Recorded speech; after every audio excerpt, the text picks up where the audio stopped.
balita mula sa Great Today Sea. Kapag hatid ang balita tungkol sa kalagayan ng panahon sa Luzon, Visayas at Mindanao.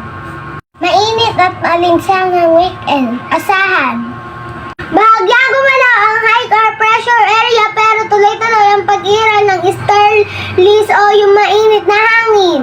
Inang alas 2 ng hapon ay tala ng Pag-asa na nasa 46 degree Celsius ang San Jose Occidental, Mindoro.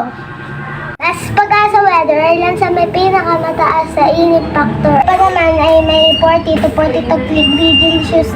Pero naman ay may 41 degree Celsius. Aabot naman sa 39 to 40 degree Celsius ang Cotabato, Cotabalogan, Barongan at Tagbiliran. Metro Manila may 36 degree Celsius. Ayun sa Pag-asa, walang namamata ang sama ng panahon ngayong weekend pero may tansyang umulan pa rin sa ilang bahagi ng bansa sa Luzon ay may mahinang ulan sa Aurora. Ilocos del Sur, Pangasinan, Camarines, Provinces, Mindoro at Palawan posible ating ulan.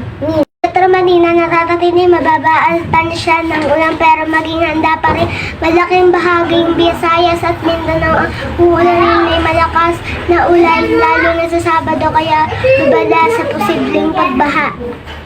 Ulat ng localized thunderstorm.